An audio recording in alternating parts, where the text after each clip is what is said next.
جو کھینچا تو وہ آ تو گیا نیچے، لیکن نیچے آ کر ختم ہو گیا تو بیچارہ۔ اب وہ جناب سارے گاؤں والے گوج بجکر کے پاس پہنچے کہ جی عجیب تدبیر بتائی آپ نے، وہ تو نیچے سے آیا، وہ تو دنیا سے رخصت ہو گیا۔ تو اس نے کہا بھائی پتا نہیں کیا اس کے اوپر قضائی آ گئی تھی جو مر گیا، ورنہ میں پتا نہیں کتنے آدمیوں کو اس طرح کنویں سے نکالا، کتنے آدمی کنویں میں گر گیا کہ میں نے اس طرح کنویں سے نکالا تھا، وہ تو بس زندہ بچے، یہ اس کے اوپر موت آئی گئی تھی، اس واسطے یہ مر گیا۔ تو اس بوجھ بجکر نے قیاس کیا کھجور پہ چڑھے ہوئے آدمی کو کنویں میں گرے ہوئے آدمی کے اوپر مات ہے۔ تو اسی طرح لوگ قیاس کرتے ہیں مسلمان کو کافر کے اوپر۔ یہ کافر جو ہے یہ غیر اسلامی حرکتیں کر کر کے ایمان سے معلوم ہو کر ترقی کر رہے ہیں، اور تو ہم کیوں نہیں کر سکتے؟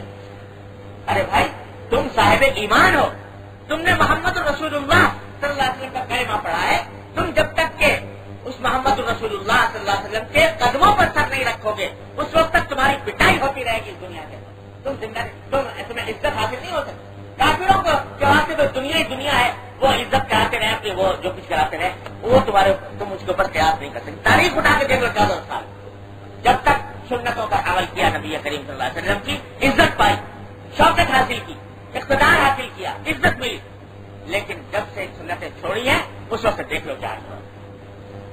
تو بھائی اصل سیرت النبی یہ ہے کہ سرکار دو عالم کی سنت کی اتباع۔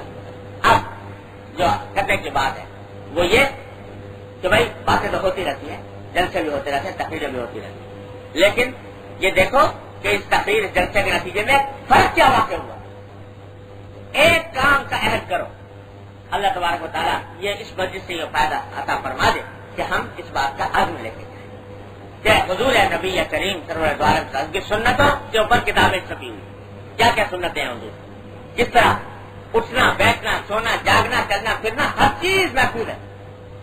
اس وقت رسول اکرم صلی اللہ علیہ وسلم میرے شیخ حضرت ڈاکٹر صاحب صلی اللہ علیہ وسلم کی تعریف وہ سامنے رکھیں اور جائزہ لے کے دیں کون سی سنت پر عمل کر رہے ہیں ہم، کون سی سنت کو چھوڑا ہوگا، اس کو جائزہ کون سی سنت ایسی جو فوراً شروع کر سکتے ہیں، کون سی ایسی ہے جس میں تھوڑی سی توجہ کی ضرورت، جو فوراً شروع کر سکتے ہیں فوراً شروع کر سکتے ہیں، اس کا اہتمام، ذرا سی دھیان کی بات ہے، ذرا سی توجہ کی بات ہے۔ ہمارے حضرت فرمایا کرتے تھے کہ غسل خانے میں جا رہے ہو، بیت الخلاء میں جا رہے ہو، بایاں پاؤں داخل کر دو پہلے، اور اس سے پہلے دعا پڑھ لو اللہم انی اعوذ بک من الخبث والخبائث، اس نیت سے کہ حضور اقدس صلی اللہ علیہ وسلم یہ کام کیا کرتے تھے، میں آپ کی سنت کی اتباع میں کر رہا ہوں۔ جس وقت یہ کام کرو گے اللہ کی محبوبیت حاصل ہو جائے گی، اس واسطے کہ واتبعونی یحببکم اللہ۔ چھوٹی چھوٹی باتیں ہیں لیکن دھیان سے کام کرنے کا۔ ہمارے حضرت فرمایا کرتے تھے کہ مدتوں میں نے اس بات کی ریاضت اور مشق کی ہے کہ گھر میں آیا، بھوک لگی ہوئی ہے، کھانا سامنے لگا ہوا چنا ہوا، دل چاہ رہا ہے کھانے کو، کھائے، ایک لمحے کے لیے رک گئے، نہیں کھائے، دل چاہ رہا ہے نہیں کھائے، پھر دوسرے لمحے میں دل میں خیال لایا کہ حضور اقدس صلی اللہ علیہ وسلم جب اچھا کھانا آتا تو اللہ تبارک و تعالیٰ کا شکر ادا کر کے کھا لیتے تھے، اب حضور کی اتباع میں کھائے، تو اب یہ جو کھانا کھایا یہ اتباع سنت میں ہو گیا، یہ محبوبیت اللہ تبارک و تعالیٰ کی حاصل ہو۔ بچہ کھیلتا ہوا اچھا معلوم ہوا، دل چاہ کے گود میں اٹھا لے، فرمایا نہیں اٹھائے، پھر دوسرے لمحے دل میں خیال لائے کہ حضور نبی کریم سرور دو عالم صلی اللہ علیہ وسلم بچوں پر شفقت فرماتے تھے، گود میں اٹھا لیا کرتے تھے، تو میں آپ کی اتباع میں یہ کام کروں، تو وہ بچے کو اٹھا لیا، اب اتباع سنت میں اٹھایا، وہ محبوبیت کا ذریعہ بن گیا اللہ تبارک و تعالیٰ کی بات۔ کوئی دنیا کا کام ایسا نہیں ہے جس میں اتباع سنت کی نیت رکھی جائے، اس لحاظ سے جائزہ لے کر حضور اقدس صلی اللہ علیہ وسلم کی سنتوں کی کتاب چھپی ہوئی ہے، اس میں رسول اکرم صلی اللہ علیہ وسلم وہ سامنے رکھ لیں، ایک ایک سنت کو دیکھتے جائیں اور اپنی زندگی میں اس کو داخل کرتے جائیں، تو پھر دیکھو انشاءاللہ کیا نور حاصل ہوتا ہے سرکار دوارے۔ پھر عید تمہارا ہر دن سیرت النبی کا دن، ہر لمحہ سیرت النبی کا لمحہ۔ اللہ تبارک و تعالیٰ مجھے آپ کو اس پر عمل کرنے کی توفیق عطا فرمائے۔ اللہ صلی علی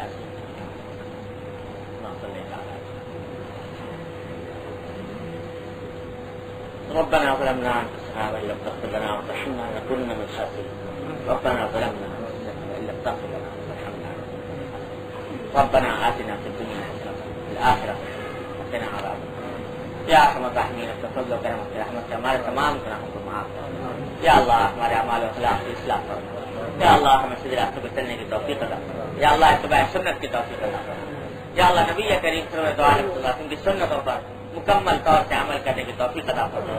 یا اللہ ہر طرح کے شرور اور فتن سے ہمارے گھر والوں اعزاء احباب سب کی حفاظت فرما. یا اللہ ہر طرح کی معصیتوں سے منکرات سے گناہوں سے ہمارے گھر والوں کی حفاظت فرما. یا اللہ رحمت سے تمام حاضرین اور حاضرات کو ان کے تمام جائز مقاصد میں کامیابی عطا فرما. یا اللہ سب کی پریشانیوں کو دور فرما. سب کے مقاصد حسنہ کو پورا فرما. یا ارحم الراحمین یا غیاث المستغیثین یا امان المستجیرین یا مجیب دعوت المضطرین ہم سب کو اپنے تمام مقاصد حسنہ میں کامیابی عطا فرما. یا اللہ جن لوگوں نے ہم سے دعا کے لیے کہا ہے اپنی رحمت سے سب کی جائز مرادوں کو پورا فرما. یا اللہ اپنی رحمت سے دین کی صحیح فہم عطا فرما. اس پر عمل کی توفیق عطا فرما. اس پر استقامت عطا فرما. یا اللہ ہم سب کو مغفرت کاملہ عطا فرما. یا اللہ اپنی رضا کاملہ عطا فرما. اللهم انا نسألك من خير ما سألك من عبدك ونبيك محمد صلى الله عليه وسلم ونعوذ بك من شر ما استعاذ من عبدك ونبيك محمد صلى الله عليه وسلم. ربنا تقبل منا انك انت السميع العليم وتب علينا انك انت التواب الرحيم. وصلى الله تعالى على خير خلقه محمد واله وصحبه اجمعين. امين برحمتك.